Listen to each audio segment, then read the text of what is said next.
Bonjour à tous et bienvenue dans ce nouvel épisode du Veto du mois. Chez Vet Masterclass, nous avons à cœur de vous accompagner dans votre quotidien de vétérinaire, mais aussi de manager ou simplement de vous faire découvrir de nouvelles inspirations. Le Veto du mois est pour nous un moment partagé avec des vétérinaires emblématiques de la profession. Un moment pour essayer de décrypter ensemble le parcours d'un invité, sa vision de la profession, des anecdotes, des conseils ou encore des difficultés rencontrées. Bref, partagez le temps d'une interview, l'expérience de vétérinaires inspirants, des rencontres conviviales, comme si nous étions dans votre salon au coin du feu. Aujourd'hui, nous accueillons pour ce premier épisode un invité exceptionnel. Et oui, le docteur Francis Desbrosses, qui n'est plus à présenter dans la profession. Olivier Geffroy va retracer avec notre invité son parcours fascinant. Alors, sans vous déplacer, confortablement installé ou au volant de votre voiture, profitez de ce temps de partage d'expérience. Bienvenue à bord! Bonjour Francis. Bonjour Olivier. Bon, c'est un grand plaisir et c'est aussi un grand honneur que de commencer cette série de Veto du mois avec vous. Plaisir partagé, souvenir de l'ECVS, grand plaisir donc. Très bien. Donc, il faut dire que on mettra une petite bio de Francis Desbrosses dans les bonus de cet épisode. Alors, pour ma génération, Francis Desbrosses, c'était le veto équin mythique. Tout le monde rêvait de travailler avec Francis Desbrosses et le souvenir que j'en ai, c'est d'un vétérinaire qui était aussi un travailleur acharné. Est-ce que vous vous retrouvez dans cette description ? Alors, j'en ai pas eu conscience, mais je l'ai par écho lorsque je continue à driver les trotteurs. Donc, je fréquente les gens du trot qui me croisent sur les pistes. Ils me disaient... Ah, vous étiez des fois dur avec vos stagiaires, et puis travaillez tard, et puis ceci, cela. J'ai été pris d'une grande crise d'humilité en entendant ça, et puis je me suis dit, mais j'en ai fait souffrir des gens, là, sans le savoir. Mais bon, je crois qu'effectivement, il n'y avait pas de notion d'horaire. Bon, mais si... oui, après, je pense que derrière ce travail acharné, il y avait aussi quand même le goût du travail bien fait, qui amène sa charge de travail derrière. Alors, le goût du travail bien fait, mais moi, j'ai toujours pris la profession comme un plaisir. J'ai eu cette chance. Et puis, l'orthopédie, c'est une discipline où il faut trouver d'où ça boite. On a déjà fait la moitié du boulot quand on sait d'où ça boite. C'est presque un jeu. Et donc, je considérais que c'était plus facile de se faire plaisir, alors, je vais dire 12 heures par jour, que de s'embêter 8 heures. Donc, c'est plutôt comme ça que j'ai pris la chose. Voilà. Oui, c'est une bonne philosophie. Donc si on fait un petit tour un petit peu de votre carrière, j'aurais envie de vous demander quel genre d'enfant vous étiez, qu'est-ce qui vous a déterminé à devenir vétérinaire ? Ah, alors ça, mon père était véto. Il adorait sa profession. Il m'a pas du tout forcé à être véto. Mon frangin est véto, ma femme est véto, donc en théorie je devrais être de ce milieu-là, et c'était pas du tout le cas. Moi, c'était ingénieur. Il y avait une usine derrière la maison, j'y étais tout le temps fourré, et donc quand je suis arrivé en Mathelem, j'ai eu la chance d'avoir des profs intelligents que je suis allé voir et je leur ai demandé. Moi, voilà, je vais être ingénieur, donc je veux faire Polytechnique. Ils m'ont dit, toi, tu n'as pas le profil de Polytechnique, tu feras arts et métiers. J'ai un profil arts et métiers, que j'ai conservé d'ailleurs. Donc, je suis allé voir des ingénieurs arts et métiers, tranche d'âge, 40 ans. J'ai pas eu de chance, je suis tombé sur des gars un peu désabusés. 40 ans, c'est en général un pivot pour les carrières des gens. Et j'avais l'exemple de mon père qui partait faire des visites de nuit en chantant. Donc, j'avais rien contre cette profession de veto, j'étais bien baigné dedans. J'avais pas tellement pensé, on m'y avait pas poussé. Et curieusement, j'avais pas encore la fibre animale, sauf les chevaux. Donc, après cette constatation un peu décevante des anciens Gazards, j'ai dit, je fais veto. Et donc, je fais veto Et au fur et à mesure, j'ai découvert le plaisir que j'ai eu avec cette profession. Parce que alors le côté arts et métiers, ingénieur et tout, ça s'est un peu retrouvé dans l'approche de la chirurgie ou... Ah oui, dans la biomécanique, dans l'approche de la chirurgie, dans la résolution des problèmes. Oui, je suis resté un bricoleur évolué, oui. Bon. Oui. Et alors, vétérinaire équin, c'était une évidence dès le début ou... Pas du tout, moi ça a été la rurale, hein. J'ai été formé à la rurale, une rurale très agréable dans les Yvelines avec une grande variété d'éleveurs, aussi bien des petits éleveurs que des gros éleveurs, que de l'INRA, que les nourrisseurs à Paris, enfin c'était très varié. Et les chevaux, c'était la cerise sur le gâteau. C'est-à-dire que mon père connaissait bien les chevaux, il considérait que c'était une discipline qui était une discipline de luxe et que j'allais pas vivre avec ça. Hein. Donc j'ai adoré les chevaux, j'ai fait ça à l'école, j'étais sanitaire de la Cheva, mais j'ai démarré en rural. Et puis heureusement, les éleveurs nous ont quittés au profit des promoteurs. Et ça a été remplacé par les chevaux. Et donc là, j'ai vraiment sauté sur l'occasion. D'accord. Voilà. Et cette passion du cheval, elle venait d'où alors? Ah, c'est de famille, ça. Hein, c'est de famille. Le grand-père était éleveur de bovins en Saône-et-Loire, mais il a toujours eu des chevaux. On a toujours fait un peu d'élevage très amateur avec une poulinière qui malheureusement n'arrêtait pas de reproduire.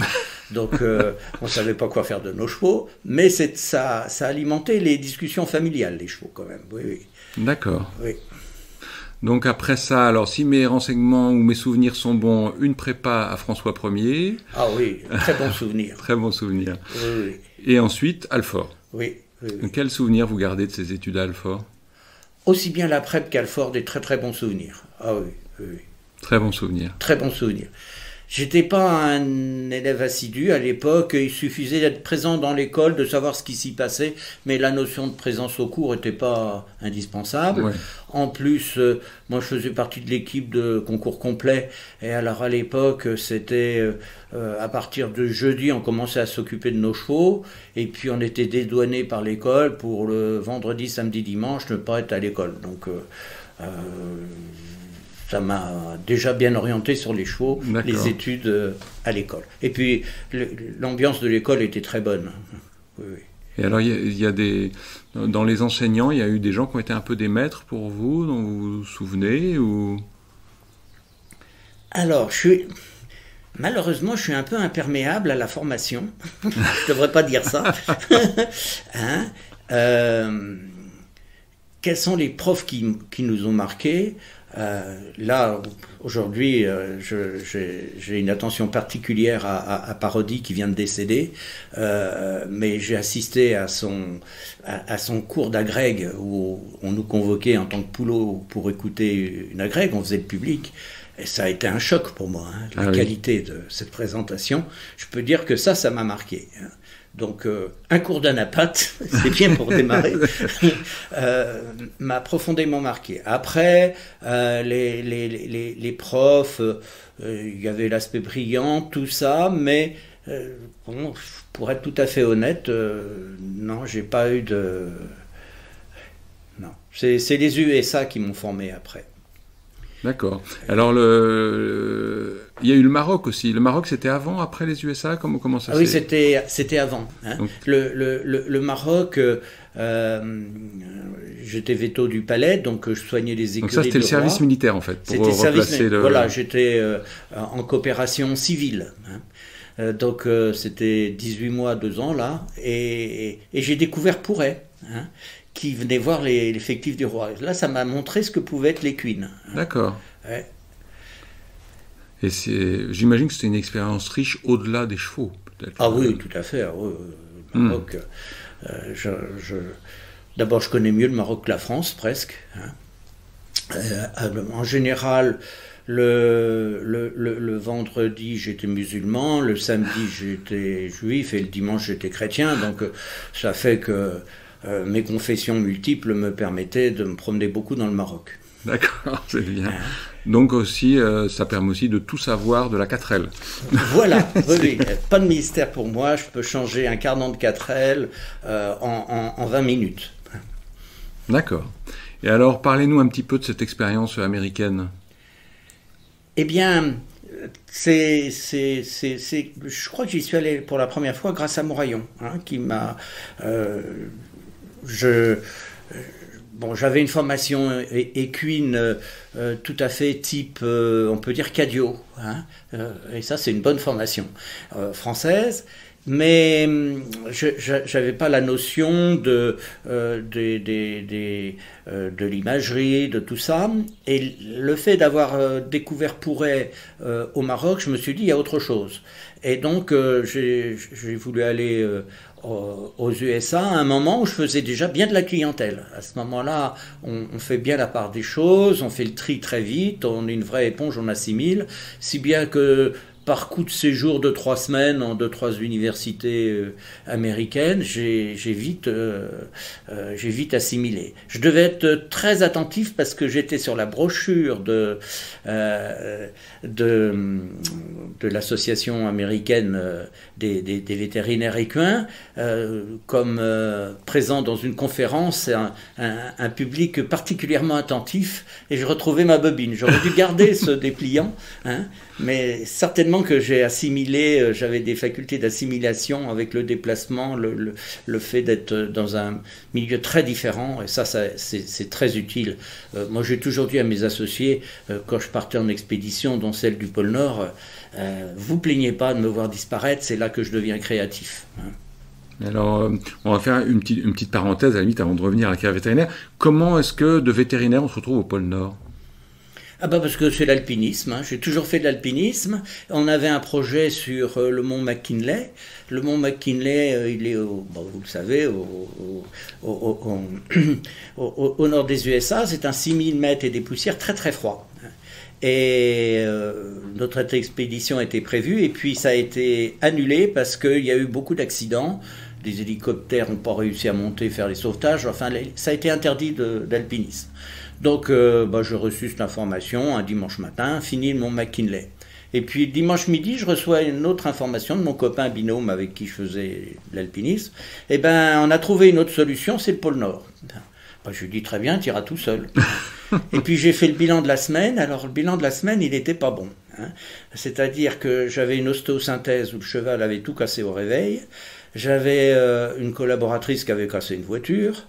Mais je me suis dit, mais qu'est-ce que je fais là, je vais prendre l'air un peu. Et je l'ai rappelé, j'ai dit, bon, banco pour le pôle Nord. Voilà. Et donc on est allé au pôle Nord en ski. Très bien. Il n'y a pas tant d'expéditions qui sont allées au pôle Nord. On a été dans les 100 premiers à arriver au pôle Nord. Et en ski, on a été encore dans une fourchette plus étroite. On est passé inaperçu en France, mais on a fait la première page du Washington Post. Alors en même temps, je ne sais pas si c'était Carter, là je me trompe de président, mais on était à côté de lui. D'accord. Et donc, parce que vous étiez combien à faire cette expédition ? On était 2 fois 10. 2 fois 10. Un groupe de 10 des guides de Chamonix et un groupe de 10 d'un truc qui doit s'appeler Terre d'Aventure ou un truc comme ça. D'accord. Donc c'était ski, pulka et... Ski, pulka, c'est nous les chiens qui tirions les pulkas. D'accord. Et sur place, ça s'est révélé une expérience dangereuse ou Je crois qu'on a eu de la chance. On a quand même eu 2 passages à l'eau, qui se sont bien terminés, mais ça se termine pas toujours bien, un passage à l'eau sur la banquise. Oui. D'accord. Bon. Et donc, finalement, le cheval et la montagne, c'est deux passions qui dominent un petit peu. Oui, tout à fait, que j'ai pu mener agréablement toute ma vie. Je ne regrette pas ces passions-là. Très bien. Alors, je reviens sur l'aspect vétérinaire. Oui, les États-Unis, donc une vraie éponge, beaucoup d'attention à tel point que c'est l'illustration de la brochure de l'AIP. Oui. Et donc oui, derrière ça, c'est aussi de la curiosité. Je pense que dans notre métier, la curiosité, c'est une vraie, c'est pas un vilain défaut, on va dire. Ah oui. Curiosité, inventivité. Et oui, la réponse oui. Surtout à l'époque, il y avait un gros décalage peut-être dans les pratiques entre les États-Unis et... considérable entre l'Angleterre, les USA et la France. La France, on a été très pragmatique dans les années 50. Le tracteur est arrivé. Tous les vétos faisaient de l'équine. Les grosses clientèles étaient en Beauce, avec les chevaux de trait.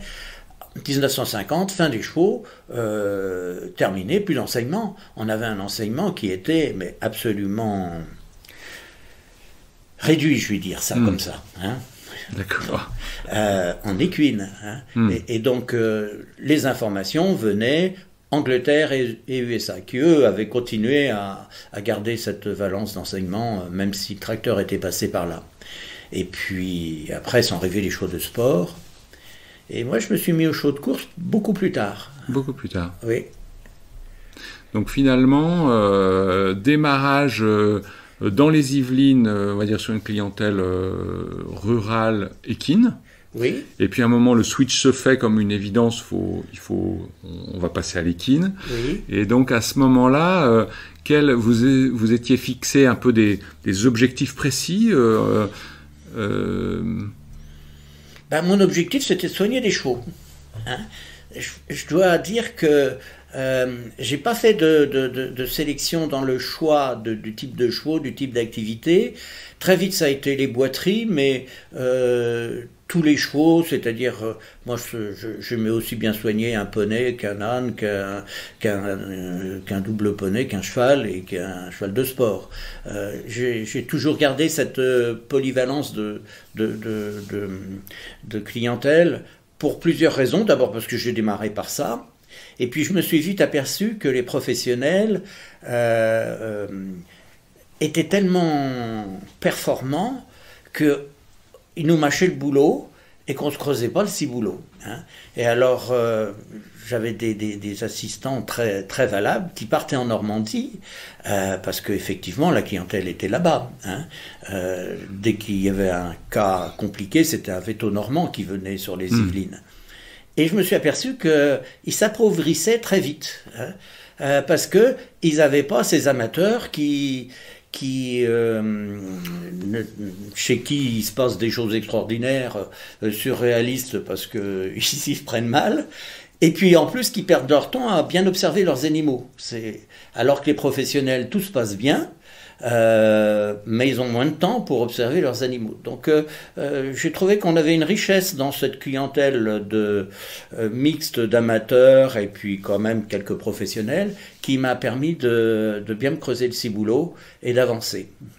Alors qu'est-ce qui a exactement créé, c'est une question double, qu'est-ce qui a créé votre goût pour l'orthopédie et comment vous êtes arrivé à développer une méthode originale, enfin qui aujourd'hui paraît presque coulé sous le sens, mais il me semble à moi qu'à l'époque c'était une méthode originale, cette façon d'aborder l'orthopédie. Alors je sais pas, mais j'ai l'impression que c'est parti d'un complexe. D'abord la mécanique, je suis un petit peu à sensibilité mécanique, plus que poétique. Bon. Mais surtout, dans ma famille, ma grand-mère, mon père, mes frangines, un cheval boitait, il te disait tout de suite, il boite de tel endroit. Et moi, j'y arrivais pas. Et donc, c'est parti plutôt d'un défaut, d'une carence qu'il a fallu que je comble. Et je me suis créé un système de détection des boiteries. Je pense que c'est peut-être ça, c'est le défaut qui a fait inciter à développer une méthode. Très bien. Intéressant. Et donc, finalement, j'ai bien entendu que c'était agréable d'avoir un père qui part travailler en chantant. Oui. Vous, on peut dire que vous avez été un vétérinaire heureux pendant votre carrière ? Tout le temps. Tout le temps, même dans l'adversité, parce que les chevaux, c'est l'adversité. Je remarquais que les consoeurs qu'on formait, elles étaient très performantes, et puis qu'à l'âge un certain temps, elles s'écartaient de l'équine, et je pense qu'elles s'investissent beaucoup, et que les chevaux, ils font toujours tout comme il faut pas pour que ça aille pas comme on avait prévu. Alors, est-ce que vous sauriez identifier des clés qui vous ont permis de rester un vétérinaire heureux ? Alors, plusieurs choses. Le milieu dans lequel on évolue, quand même. Hein, le cheval, pour moi, c'est un animal avec qui j'ai grand plaisir. Hein. Donc, le fait d'être avec le cheval me va très bien. Et même si tout va pas bien, eh ben, je suis quand même content. Hein, déjà. Deuxièmement, c'était un secteur pour moi d'innovation. J'ai eu la chance d'être à une période où il y avait tout à faire. Hein. La radio, c'était les balbutiements, etc. Hein.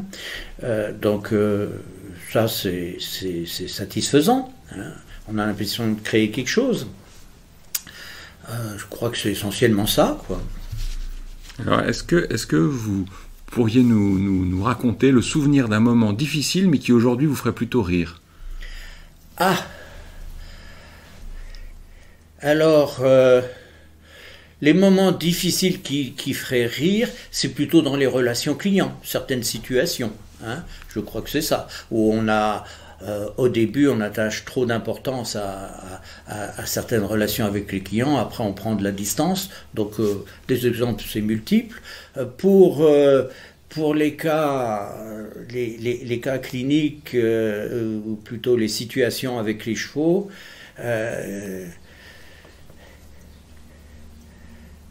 j'ai une faculté, c'est un petit peu d'oublier ce qui n'allait pas. Ça, c'est pas bien, mais j'évacue assez facilement. Donc, je discutais avec mon frangin, il me disait, moi, des fois, la nuit, je repense au chien où j'ai pas été performant. Puis moi, je lui dis, non, ça m'empêche pas de dormir. Puis du coup, le fait de lui avoir dit ça, j'y pense un peu plus. Donc, peut-être que si vous revenez dans 6 mois, j'aurai peut-être des cas qui m'ont posé souci et je pourrai répondre avec humour. Hein. Très bien. Alors, puisqu'on parle donc de moments ou de cas plus difficiles, puis on a vu qu'il y avait un côté ingrat, hein, dans le fait de soigner les chevaux. Est-ce que du coup, vous avez eu des moments de doute ou même des périodes où vous avez remis en question un peu votre vocation ou... Peut-être déjà, il y a un message qu'il faut faire passer aux jeunes, c'est qu'il faut 3 ans pour s'y faire, hein, à ce métier. Donc pendant 3 ans, il faut se dire que on a une purge là et qu'il va falloir s'adapter. Donc pendant les 3 premières années, j'ai eu des moments difficiles. Hein. Après, on fait avec, quoi. Hein. Donc 3 années, c'est le temps en fait d'acquérir suffisamment le métier, mais peut-être aussi de connaître suffisamment les clients, de connaître un peu la vie, hein. La vie. La vie. Moi, j'ai été passé au moule assez vite pour une bonne situation. Je faisais de la rurale, c'était au mois de juillet, et puis arrive une urgence sur Grosbois d'un cheval à hernie inguinale étranglée. Hein. Donc, moi, je faisais de la petite équine de mixte en centre équestre. Hein. Mais bon, moi, je suis allé au charbon, on m'appelle, j'y vais. Hein.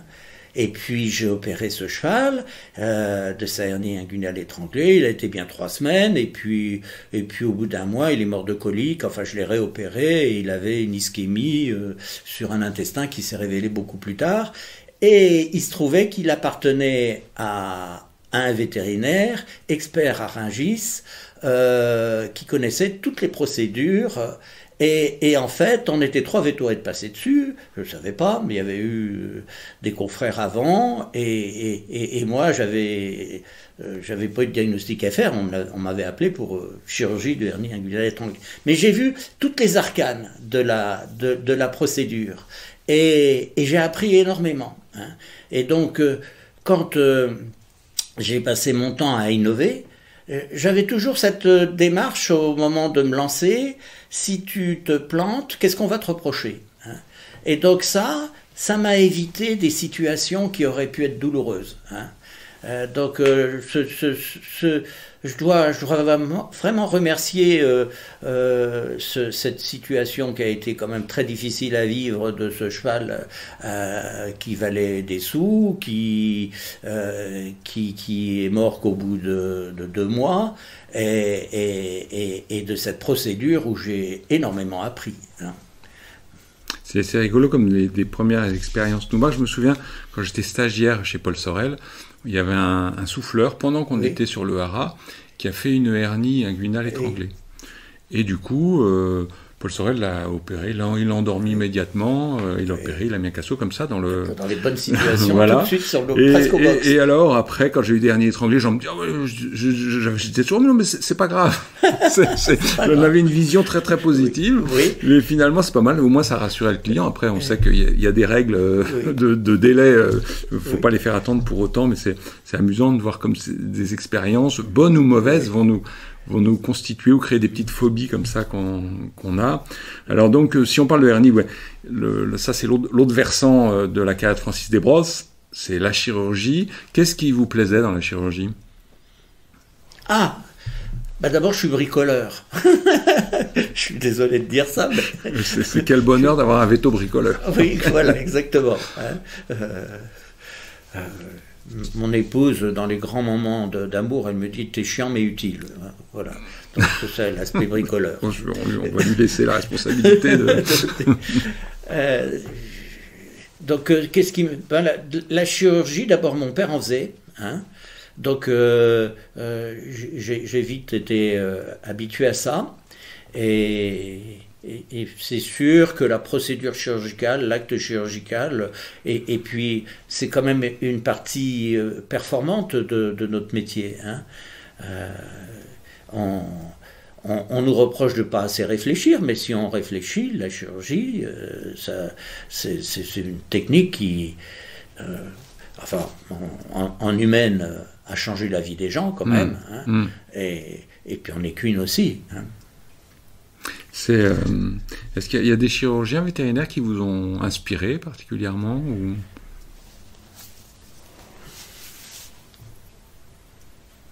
Mon père. Oui. Voilà. Je me souviens de votre père qui venait de temps en temps au bloc. Ah oui. Ouais.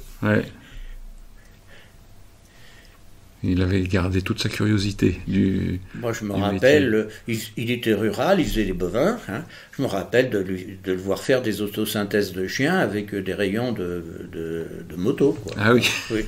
Hein, pour vous donner le... Ah oui, bricoleur déjà. D'accord. Et vous considérez que vous avez eu des mentors, votre père déjà, et d'autres dans la profession? Beaucoup les anglo-saxons. Hein. Oui, de les voir faire. En général, leur modestie, hein, qui n'était pas toujours notre cas dans notre pays. On est des latins. Hein.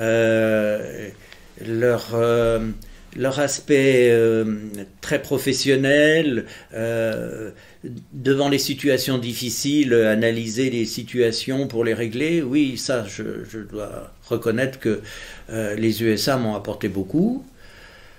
Pour un certain aspect, hein, c'est-à-dire l'aspect de gestion d'un effectif, alors que l'équine, on a tendance à être un peu à traiter individualisme. Donc ça aussi. Et dans les bouquins, le Cadio. Le Cadio a été ma bible de chirurgie. Je me suis dit, mais si on travaillait avec les moyens qu'on a aussi bien que ces gens-là, hein, et ce serait extraordinaire. Ouais, je me souviens une fois, j'avais eu une hernie de la vessie. Avec une anse intestinale dedans. Je ne sais pas si vous vous souvenez, je vous avais téléphoné, je ne savais plus quoi faire avec cette jument. Et on m'avait dit là, il faut regarder dans le Cadio. Et dans le Cadio, il y avait 50 cas décrits. Et il y avait une manip avec les mains que vous m'avez dicté au téléphone, qui permettait en fait d'empêcher que le col se mette en Z. Et ça s'est passé exactement comme dans le bouquin. On a mis de la pression sur la vessie, puis d'un seul coup, C'est rentré. C'était rentré, c'était assez incroyable. Je crois que j'avais gardé la main dans la vessie pendant 20 minutes. J'avais peur que ça ressorte. Écoutez, j'ai 2 caddios et j'en ai un qui sera à relier. J'attends toujours le jeune confrère qui le mérite. Si dans vos cours vous en trouvez un, je lui refile. Hein. Ouais, c'est très gentil. Puis alors ils vont vous entendre. On va peut-être avoir des postulants parce que c'est très bien. Parce que pour le moment, j'ai pas réussi à trouver personne à qui je dois donner mon cadio. Bon, ça reste à faire. En chirurgie, mais alors aussi en orthopédie, donc parce que la grille, on connaît tous la grille d'orthopédie de Francis Desbrosses. Moi, je l'utilise encore, mais je sais que je ne suis pas le seul. D'ailleurs, au moment du premier VET Masterclass, on vous l'avait réclamé. Mais la clé de la grille, en fait, c'est la façon dont on regarde le cheval. Oui. Qu'est-ce que vous auriez à nous dire, ça, sur la façon dont on regarde un cheval ? Oui.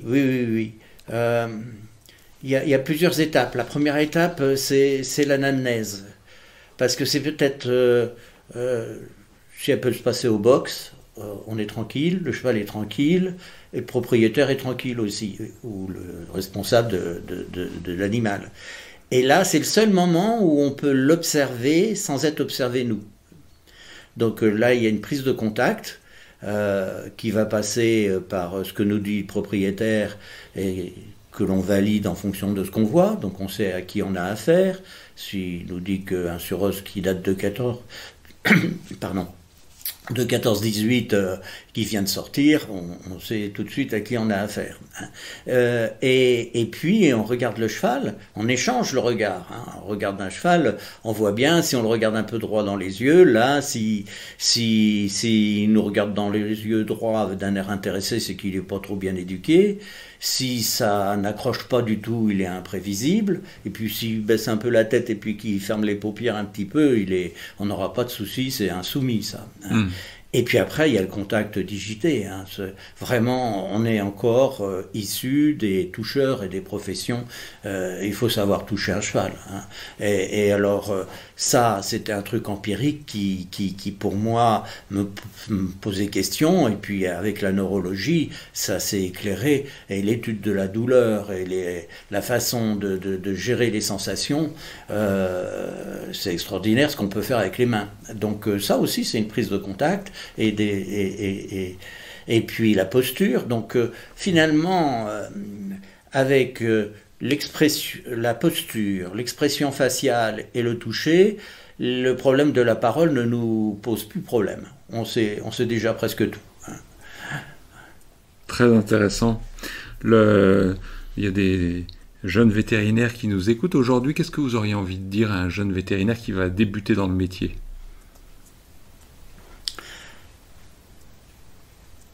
Qui fait un beau métier, qu'il a de la chance, qu'il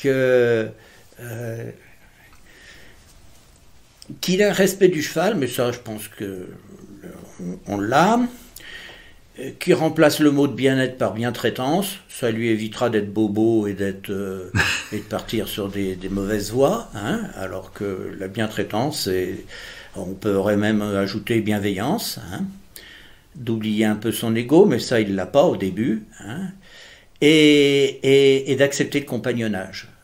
Ça c'est. Alors moi j'ai fait du compagnonnage de façon certainement un peu excessive, donc après on m'a dit c'est fini, ça faut plus faire, très mauvaise technique. Et je vois que on est en train d'y revenir. Je vois là,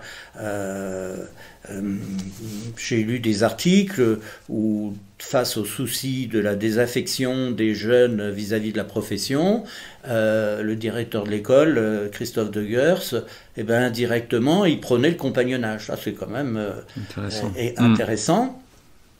Moi, j'étais vraiment partie prenante dans le système de l'alternance. J'ai pas été écouté parce qu'on trouvait mon système compliqué, et puis en fait il a permis de faire l'alternance parce que j'étais dans le groupe de pilotage de l'alternance. Il a débouché bien en rural finalement, oui. Parce qu'il y a eu des finances. En équine, non, mais je me heurtais un petit peu quand même à un problème, c'est les relations entre enseignants et praticiens. Les enseignants n'ont pas une bonne opinion des praticiens. Et donc c'était assez difficile de faire passer le message que finalement un stage en alternance, ça peut être encadré, ça peut déboucher sur des documents et ça peut être structuré et c'est pas de l'exploitation systématique du stagiaire. Et donc ça, ils étaient pas réceptifs à ça, enfin à l'époque où j'ai voulu le faire, hein. Donc pour répondre à la question, le conseil que je donne à un jeune, c'est de considérer qu'on a un peu trop de savoir et parce que le niveau augmente régulièrement, ça doit être un problème pour les enseignants quand ils ont un étudiant qui au bout d'une demi-heure de cours en sait déjà plus que l'enseignant, c'est embêtant, quoi, hein.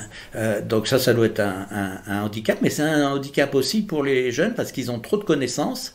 Et donc il faut qu'ils réapprennent à oublier une partie des connaissances devant leur premier cas, hein. Elles reviendront, les connaissances. Mais... Oui, dans le fameux trépied savoir-faire, savoir-être, oui. Parce qu'aujourd'hui il y a une disproportion du savoir peut-être. Oui, il y a une disproportion du savoir. Hein. Quand on se souvient de 2 générations, dont vous avez fait partie, mais moi aussi, où on allait faire de l'aide en 3e année d'études, où on pouvait faire du remplat en 4e année, ça faisait peur à personne. Alors qu'aujourd'hui, on a des élèves de 5e année beaucoup plus savants qui ont peur d'aller travailler. Absolument.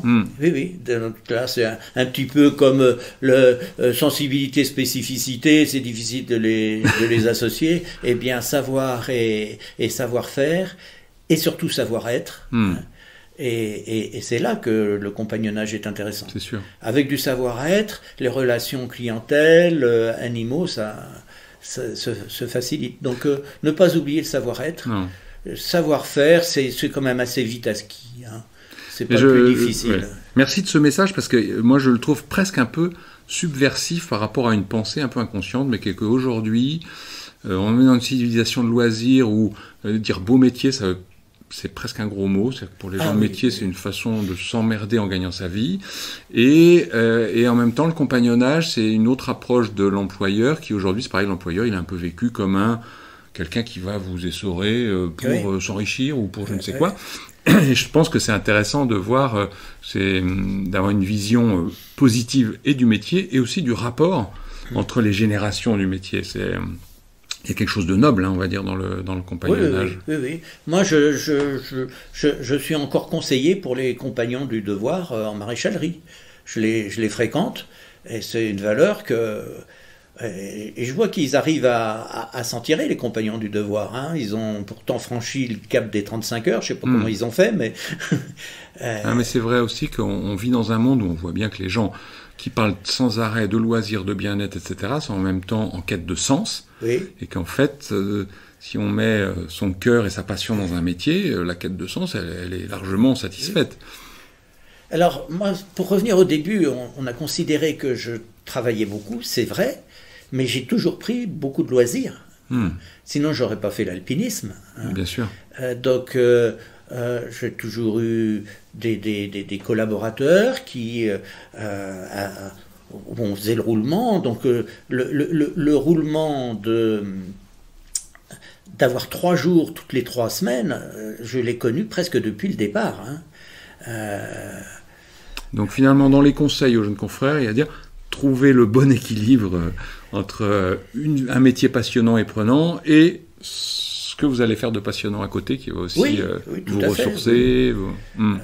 Et bon, on sait bien qu'on n'est pas indispensable, donc il y a un moment de laisser la clientèle un jour ou deux. Et c'est là que l'ego est important, c'est-à-dire que il faut considérer que les autres peuvent faire aussi bien que nous. C'est sûr. C'est pas parce qu'on n'est pas là que ça va s'arrêter de tourner. Ça, c'est important parce que j'avais trouvé un gros risque dans les structures, c'est la concurrence interne, hein. Ça, c'est pernicieux, hein. C'est-à-dire que les vétos d'une même structure, ils sont capables de se noyauter certains clients pour qu'ils n'aillent pas sur l'associé. Donc ça, c'est quand même fort de moutarde. Une autre leçon, c'est l'esprit d'équipe d'abord. Oui, l'esprit d'équipe d'abord, et puis surtout... ne pas se sentir indispensable au point de ne plus l'être. Oui. Et alors ça, il y a un moyen d'y arriver très bien, c'est de considérer qu'on doit tout au cheval et rien au client. Et alors, moi je savais que les clients me reprochaient un petit peu du fait que je m'intéressais pas trop à eux en théorie, en apparence. Mais je leur disais, mais moi je retiens bien le nom de votre cheval, même si je ne retiens pas le vôtre, je retiens bien le nom de votre cheval. Bon, c'était un peu commercial comme remarque, mais ça sert beaucoup. C'est pas parce que c'est monsieur un tel, c'est parce que c'est le cheval un tel. Oui, puis ça a le mérite de la clarté. ça clarifie la relation. Ça clarifie la relation, oui. Et alors, en observateur depuis maintenant, ça doit faire... Ça fait quoi, 50 ans la sortie d'Alfort C'est 14-18, mais 14-18 c'est 69. D'accord, oui, donc ça fait un certain temps. Oui. Donc c'est un certain temps que finalement vous êtes observateur de la profession. Alors qu'est-ce que vous verriez comme bonnes et belles évolutions, et puis quels seraient les autres points qui vous paraissent plus embêtants ou plus critiques? Les bonnes évolutions, c'est le savoir quand même. Ça, c'est les vétos actuels ont des connaissances supérieures aux nôtres quand on sortait. Il n'y a pas photo. Voilà. Le fait qu'ils ont pris conscience qu'il ne fallait pas être esclave de la profession, ça c'est quand même bien. On peut le faire de façon différente. Je trouve qu'ils le font d'une façon un peu bizarre en annonçant que c'est la vie privée qui compte, etc. Mais la vie privée, elle est 24 heures sur 24, elle est pas 2 jours par semaine. Enfin, bien sûr. Je trouve que cette façon de faire, c'est leur problème. Mais, et donc, je ne sais plus où on en était, mais l'évolution, ce qui m'étonne les bons et les mauvais côtés, on va dire, de l'évolution de la profession. Alors, dans les bons côtés aussi, c'est que cet aspect... qu'avaient les anciens, qui est un aspect presque artisanal, de dire je suis le seul à savoir faire ça et j'ai mes recettes, parce que moi j'ai connu ça, les médicaments sans étiquette, la recette du docteur Intel, faire un remplacement dans des clientèles qui sont en concurrence avec ça, je peux vous dire que c'était pas facile, mais ça c'est fini, de ce côté-là ils sont transparents, et ils font leur métier de façon, moi je trouve, plus saine, ça c'est l'aspect positif. Alors l'aspect négatif, c'est où ils y sont pour rien, mais c'est la dévalorisation de la profession. On a une profession qui à chaque fois a su se dévaloriser, c'est incroyable. Et puis en général, ça vient du haut. Moi j'ai vécu des situations où quand il fallait faire comment ça s'appelle, le grand établissement veto auprès du ministère de l'Agriculture, ça a été monté, et puis les vétos sont aperçus que le prof de Lyon serait l'équivalent de Godefroy dans le temps, inspecteur général. Alors là, ils ont été voir le ministre qui était d'accord, pourtant un bon ministre en plus, Le Foll. Et Le Foll avait dit oui, ça permettait de mutualiser les écoles, de donner du poids. Ils ont dit non, on fait machine arrière. Bon, Le Foll a dit d'accord, allez vous faire voir. Ça, c'est une chose qui m'a choqué énormément. Et j'ai commencé à observer l'attitude de la profession, et j'ai vu qu'à ce niveau-là, on n'était pas malin. À chaque fois, on n'était pas malin. Donc on pleure qu'on descend dans l'échelle, mais on fait tout ce qu'il faut pour. Donc ça, c'est embêtant. Ça, c'est vraiment une chose qui m'embête. Et puis, dans l'aspect actuel, je ne sais pas, mais je crois que ce que disent les gens va être vrai, c'est que les holdings et tout ça, les confrères vont être à la solde des fonds de pension et de ces choses-là, et puis ils vont être à la solde des pet fooders, ils vont être à la solde des marques de médicaments, et puis c'est très curieux, quoi, cet achat des clientèles au double de ce qu'elles valent. il n'y a pas de fumée sans feu, c'est qu'ils vont faire du business derrière. On va devenir une profession à business. Hein. Moi, je crains ça. Hein, je crains. Alors, l'équine, pour le moment, est un petit peu épargnée parce que c'est plutôt les canins qui ont pris le vent en poupe là-dessus. Hein. Mais voilà, dans la question, voilà ma réponse. Qu'est-ce que ça va devenir, ça, hein? Très bien. J'avais gardé... Je ne dois pas être le seul à me poser la question. Non, je pense que c'est un peu la question du moment. C'est la question du moment. Oui. Dans les questions que j'avais notées, c'était, je dirais, de votre expérience, puis aussi de la vision. Quelle stratégie de formation continue vous donneriez à un jeune qui veut rester dans l'excellence? Pour vous, quelles ont été les meilleures recettes pour progresser, rester à la base? On sait qu'on a un métier qui se réinvente aussi en permanence. Écoute, sans faire de pommade, vous en êtes un exemple. Donc, première réponse, hein, tout à fait. Hein. Moi, je trouve que la qualité des congrès a augmenté. Hein. Je me rappelle, les premiers congrès, s'il y avait un sujet qui m'avait apporté quelque chose, je me disais, j'ai pas perdu mon temps. Hein. Je pense que maintenant, quelqu'un qui sort d'un congrès où il a un seul sujet, il n'y retourne pas. Hein. Donc, je trouve que de ce côté-là, l'offre est considérable. Hein. Les webinaires, les congrès, ça apporte énormément. Hein. Donc, très bien. Ça, il y a la matière. Hein. Il y a la matière, il y a tout ce qu'il faut. Je pense que l'utilisation d'Internet doit être quand même aussi un atout. C'est sûr. Je pense que tout ça allié à une bonne curiosité et capacité de travail, parce que malgré tout, il y a un moment où il faut quand même il faut bosser tout ça, mais voilà. Je fais simplement une petite remarque pour ça, c'est que cette abondance nous a retiré la concentration. Et je vois en chirurgie, une chirurgie qui dure 3 heures, il faut être concentré 3 heures, il ne faut pas se relâcher une minute. On fera la connerie, excusez-moi pour le langage, dans la minute d'inattention. Donc il faut être capable de maintenir l'attention. Hein. Donc ça, c'est une chose qui, compte tenu de l'abondance d'informations, disparaît. Et moi, j'ai vraiment aimé l'alpinisme pour ça. Hein, parce que ça m'a servi dans la vie. Hein.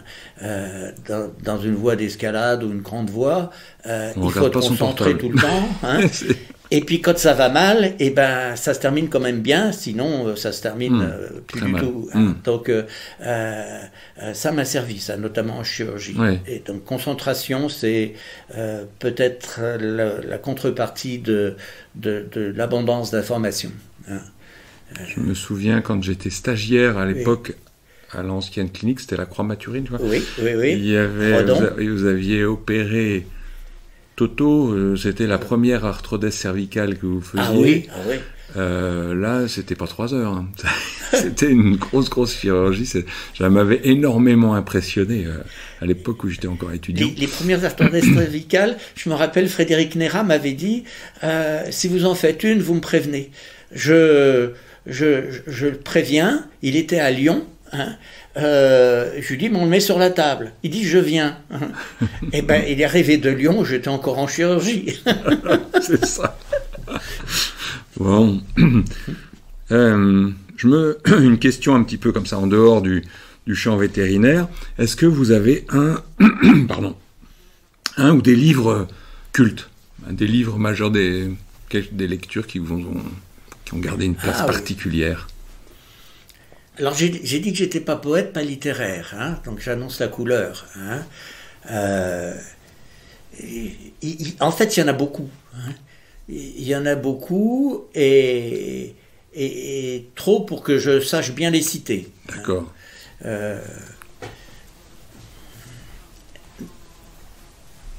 Donc vous sortir un auteur comme ça. Je vais vous dire ceux qui m'ont cassé les pieds pendant les études, ça va être assez facile. On parle des auteurs classiques, oui, ça c'est le côté pas poésie alors. Mais non, un bon bouquin, ça permet de passer de bons moments. Hein. Oui.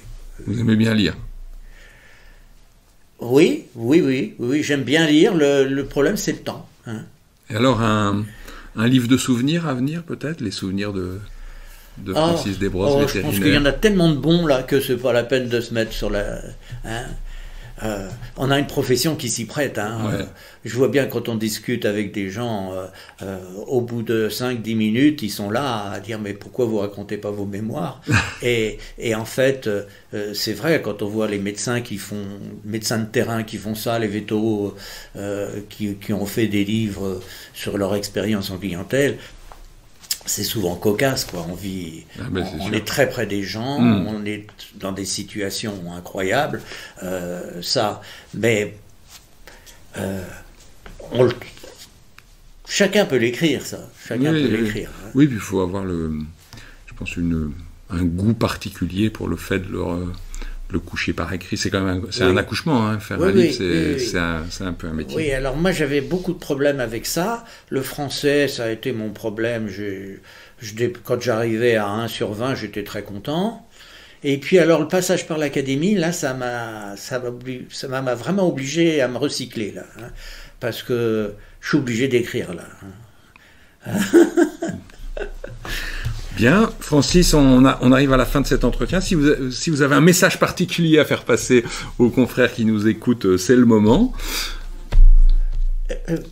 Moi, je pense que trouver le moyen de se faire plaisir en clientèle, c'est un bon message. Hein. Il faut essayer de prendre ce qui... peut-être pas tomber dans le système qui fait qu'on investit trop financièrement sur des équipements qui ne nous servent pas obligatoirement. Hein. Ça, c'est un aspect, parce que je vois bien avec l'imagerie, les examens complémentaires, c'est vrai, c'est nécessaire, on ne peut pas faire sans radio et sans échographe. Hein. Mais il ne faut pas que ce soit une chose qui, quand on démarre la journée, on se dit je démarre à moins temps, il faut que je fasse tant. Ça, c'est un handicap, ça. Hein. Il faut se dire que je vais me faire plaisir dans la journée. Hein. Démarrer la journée avec une perspective de se faire plaisir. Je vais faire des diagnostics, je vais arriver à des diagnostics. Faut savoir que dans beaucoup de situations, quand on a un diagnostic, le cheminement qu'on a fait pour arriver au diagnostic nous a déjà donné 50% des traitements. Hein. Dans le mode d'emploi, dans le... Bon, voilà. Ben c'est bien, on termine sur cette note de sagesse. En tout cas, moi ce que je vois, c'est qu'on a passé un certain temps à échanger tous les deux et que on a parlé de tous ces souvenirs et tout avec le sourire. Les gens qui vous écoutent ne le voient pas, mais j'espère qu'ils l'ont entendu. Et c'est vrai aussi qu'on a un métier où le champ des possibles reste très grand, il y a beaucoup de disciplines, donc je pense qu'on peut évoluer tout au long de son métier pour continuer à se faire plaisir ou trouver peut-être de la passion dans des choses nouvelles, parce que ça c'est agréable aussi. Je crois que notre formation pour ça est très bonne. Hein. D'abord parce qu'on a une formation très générale, qu'on a su conserver quand même, hein, jusqu'au moins la 4e année, 5e année maintenant avec le nouveau cursus, puisque c'est 6 ans maintenant les études véto, 6 ans, ce qui fait que ça a 2 ans de moins. C'est un peu paradoxal, mais enfin, en chantant la PrEP. Et puis, l'aspect multi-espèces. Alors l'aspect multi-espèces nous a donné une gymnastique d'esprit. À l'opposé du terme résilience, là qu'on entend matin, midi et soir, on est très malléable. Et je vois les confrères qui partent dans l'industrie privée, ils réussissent. Ceux qui partent dans la recherche, ils réussissent. On peut dire que on doit ça à quelque chose quand même. Et je pense que cette gymnastique de passer d'une espèce à l'autre, en utilisant ce qu'on sait sur une espèce, en le transposant à l'autre, en sachant que on va avoir des faux amis, on va se planter, et qu'il faut les éviter, nous donne les armes pour aller dans des domaines qui ne sont pas les nôtres. Moi, j'ai fait du bloc en humaine, j'ai été chef penseur, mais on peut se balader d'un service à l'autre, on peut discuter avec toutes les branches de la médecine, hein, et on n'est pas nul, hein. Donc, je pense que ça c'est notre formation, ça. Oui. Sûr, oui. En plus, je pense que ça nous aide aussi à rester une profession qui garde du bon sens. Oui, ça, c'est quelque chose de très très utile, hein, même. Oui, enfin, il y a un truc qui m'inquiète là, c'est la tendance en canine de Parents. Moi, ça me plaît pas trop, ça. Je trouve que l'aspect un peu qu'on avait, peut-être un peu réac, mais les animaux de rente nous donnent le bon sens. Hein. Le bon sens paysan, et ça, il faut quand même qu'on le garde un peu. Hein. Oui. Parce que sinon, on va yoyoter de la chéchia avec cette histoire de Parents, là. Très bien. Un grand merci. Ça a été un grand plaisir pour moi d'avoir cet entretien. Et puis, j'espère que ce plaisir est partagé par tous ceux qui nous écoutent. Et puis, je les invite, si cet entretien les a intéressés, à le partager. Et voilà, c'est fini pour aujourd'hui. J'espère de tout cœur que cet épisode du Veto du mois vous a plu. N'hésitez pas à partager ce podcast autour de vous. Avant de vous quitter, je vous invite à retrouver dans la description de cet épisode une petite bio de notre invité et les éventuelles références faites dans l'épisode. Si vous souhaitez nous contacter pour poser des questions, proposer des invités, partager des réflexions, eh bien n'hésitez pas. Vous avez les liens toujours dans la description de cet épisode. Je vous souhaite une excellente journée. Encore 1000 merci de nous écouter. Je vous dis à très vite pour un nouvel épisode. Et surtout, continuez à vivre votre métier avec passion.